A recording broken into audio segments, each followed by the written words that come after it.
दोस्तों, मैं जो पैदल यात्रा कर रहा हूँ उसका विषय है पर्यावरण और प्लास्टिक। ये दोनों ग्लोबल समस्या बन चुकी है। पर्यावरण में ग्लोबल टेम्परेचर बढ़ चुका है। प्लास्टिक प्रतिदिन कई लाख टन धरती पर छोड़ी जा रही है, जो पर्यावरण के लिए बहुत ही नुकसानदायक है।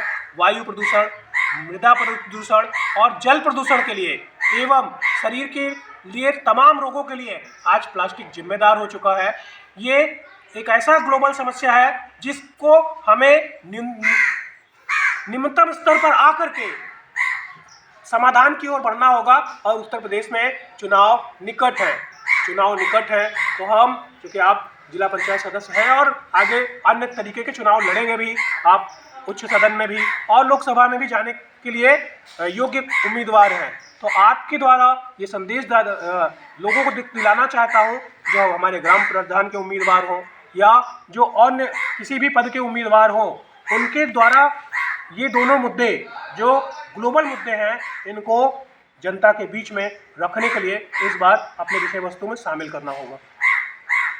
बिल्कुल, हम इस मुद्दे पे आपसे सहमत हैं। हमारा भी एक मत है और ये कि पर्यावरण का संरक्षण जरूरी है। पर्यावरण है जिससे हम और हमारा आने वाला जो एक नई जनरेशन का दौर है वो बचा रहेगा। अगर हम ही अपने पर्यावरण को संरक्षित नहीं कर सके, पर्यावरण को प्रदूषित करते रहे, हम अपने खुद के निजी स्वार्थ में पर्यावरण का नुकसान किए, तो हमारे आने वाली पीढ़ी, हमारे आने वाला दौर, हमारे आने वाले लोग, हमारे आने वाली जनरेशन निश्चित रूप से अपाहिज होगी, विकलांग होगी, शारीरिक और मानसिक रूप से तमाम परेशानियों, समस्याओं, बीमारियों से ग्रसित होगी। तो ये तो बहुत अच्छा आपने मुद्दा और अच्छा एजेंडा, अच्छा विषय उठाया, जिसके लिए मैं सबसे पहले आपको साधुवाद देता हूँ कि आपने पैदल यात्रा करते हुए, मेरे को जहाँ तक पता हुआ है कि आप 40 से 45 दिन तक लगातार निरंतर पद यात्रा करते हुए कम से कम सैकड़ों गाँवों तक, सैकड़ों से हज़ारों लोगों तक आमने सामने साक्षात्कार किए, वार्ता की, जागरूकता फैलाई और उनको जागरूक करते हुए पर्यावरण संरक्षण में बहुत सारी आपने उनको तकनीकी जानकारी दी। तो निश्चित रूप से आपका ये कदम, आपका ये प्रयास, आपका एफर्ट बहुत ही साधुवाद के पात्र है। और साधुवाद आपको भी और आपके इस मिशन को भी, और मेरी शुभकामना भी है कि आप इस मिशन को इसी तरह जारी रखें। और जहाँ तक अपने चुनावी एजेंडे में शामिल करने की बात है, सदन में उठाने की बात है, मैं पहले भी पर्यावरण को लेकर के बहुत ही जागरूक रहा हूँ। अपने लोगों को हमेशा कहता हूँ पर्यावरण को साध के चलिए। साधने का मतलब होता है, जैसे एक साधु अपने को साथ में चलता है, इस तरह हर व्यक्ति को पर्यावरण को बचाने के लिए साधु बन करके पर्यावरण को बचाने के लिए साधना होगा। और इसी के लिए मैं फिर से आपको बता दूँ, मैं पहले से इस मुद्दे पर लोगों को जागरूक करता रहा हूँ। आने वाले चुनाव में भी इस मुद्दे को मैं अपने एजेंडे में शामिल करूँगा। सदन में मैं उठाता रहा हूँ और उठाता रहूँगा। और सबसे अहम चीज़ आपने जुड़ी है प्लास्टिक का उत्पादन बंद करा दिया जाए तो समस्या अपने आप खत्म हो सकती है। सरकारें क्या करती हैं, एक तरफ कहती है आप प्लास्टिक का उपयोग मत करो, और दूसरी ओर कहती हैं कि हम प्लास्टिक का उत्पादन नहीं रोकेंगे, प्लास्टिक उत्पादन से हमें कर मिलता है, टैक्स मिलता है। जैसे शराब का उत्पादन सरकार करती है, और शराब के उत्पादन के बाद शराब की बिक्री के लिए सरकार लोगों को जागरूक करती है कि आप शराब मत पिए। अब चूँकि शराब अगर बिकेगी तो लोग पिएंगे, लोग खरीदेंगे, लोग पिएंगे। अगर शराब का उत्पादन ही रोक दिया जाए, जैसे हमारे पड़ोसी राज्य बिहार में प्रदेश की सरकार ने शराबबंदी का एक आदेश जारी किया, कानून बनाया एक वहाँ पे शराबबंदी के लिए, सीधे उन्होंने ऑर्डर किए। हमारी उत्तर प्रदेश की सरकार ये कर सकती है। या प्लास्टिक की बात है, जब प्लास्टिक का उत्पादन ही बंद हो जाएगा, सरकारें तमाम चीज़ों पर नकेल कसती हैं, तो क्या प्लास्टिक उत्पादन पर नकेल नहीं कर सकती? कितना सरकारों को टैक्स मिलता है प्लास्टिक उत्पादन के कंपनियों से।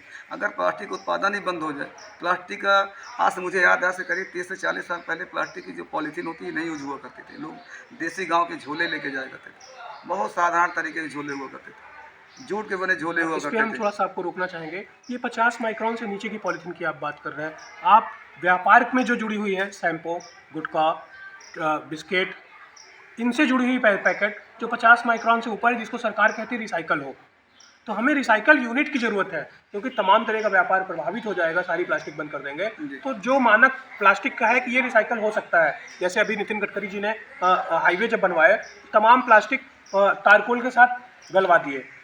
तो ऐसी रिसाइकलिंग व्यवस्था होनी चाहिए। आपकी बात पे मैं सहमत हूँ, लेकिन मेरा जहाँ तक मानना है, ये सरकार ने तय किया कि 50 माइक्रोन से नीचे के हम एक्सेप्ट कर रहे हैं। लेकिन इस पे भी परिचर्चा होनी चाहिए। सरकार ने जो निर्णय लिया, इस पर पहले सदन पे एक प्रॉपर डिस्कशन होना चाहिए था।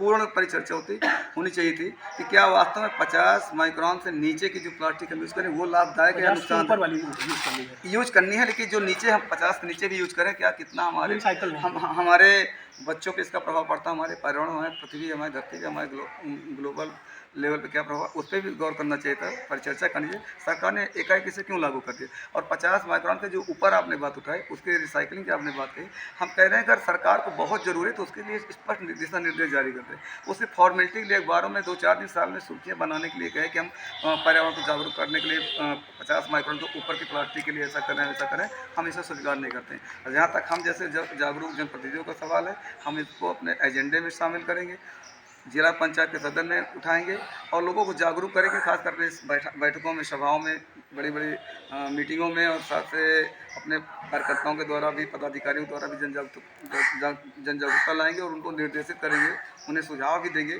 कि आप लोग खुद भी इसको अप्लाई करिए और लोगों को भी बताइए कि ये पॉलीथीन या ये 50 यूनिट अधिक, जैसे आपने शैम्पू के जो पॉलीथीन होती है, जो शैम्पू को क्या रैपर होता है, रैपर होता है, बिस्किट का रैपर होता है, आदि आदि, गुड़ का करें, इन सबको कम से कम यूज़ करें। लेकिन इसके बावजूद भी अगर रिसाइकलिंग हो भी रही तो उसके बावजूद उसका जो यूज होना है या उसका जो आम जनमानस पे, लोगों के स्वास्थ्य पे, लोगों के भविष्य पे, लोगों के मस्तिष्क पे जो असर पड़ना हो, तो कहीं ना कहीं पड़ ही रहा है। अगर कोई गुटखा खा रहा तो उसके बाद उसको रैपर फेंक भी रहा है, लेकिन जब तक वो गुटखा उस रैपर के अंदर, तब तक उसका कुछ ना कुछ तो असर उसको पहुँच रहा है।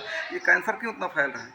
क्यों लोग इतने लकवा के शिकार हो रहे थे, मधुमेह और इतने हार्ट अटैक की समस्याएं उत्पन्न हो रही हैं? हार्ट अटैक की समस्याओं को उत्पन्न होने का कारण ये है किसी प्रदूषण है, और चाहे पर्यावरण से संबंधित प्लास्टिक से हो या किसी भी माध्यम से, हम क्यों नहीं उस पर पूरा परिचर्चा करते हैं? बाकी चीज़ों के लिए तो बहुत सारे दल अपनी अपनी बैठकें करते, सभाएं करते, चुनाव यात्राएं करते हैं, सदन में घंटों चिल्लाते हैं। यहाँ आम जनमानस का भविष्य है, आम जनमानस के साथ आने वाली है, उस पर इतनी व्यापक चर्चा क्यों नहीं करते?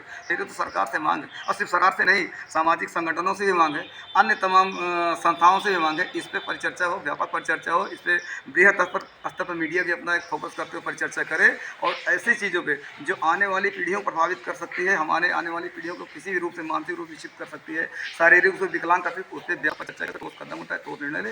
ये सब मैं अपनी ओर से मांग करता हूँ। बाकी आपके मुद्दे पर मैं सहमत हूँ और आपको बहुत सारे मेरी ओर से धन्यवाद है, बहुत सारा साधुवाद, कोटि नमन है कि आपने एक बहुत अच्छा मुद्दा उठाया, जन जागरूकता का, लोगों को जागरूक करने का। इसके लिए मैं आपको अपनी ओर से अभिनंदन करता हूँ। बहुत बहुत धन्यवाद। आपको बहुत बहुत बधाई और आपको शुभकामनाएं देना चाहेंगे कि भविष्य में आप जो भी चुनाव लड़ें उनमें आप अच्छे मतों से विजयी हो और जनता के मुद्दों को जमीन से सदन तक ऐसे ही पहुंचाते रहें।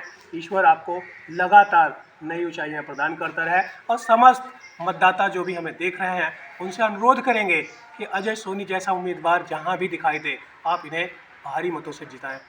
जिस भी सदन में ये अपनी प्रतिनिधित्व के लिए दावा करें, इनको उस सदन में बिल्कुल भेजें।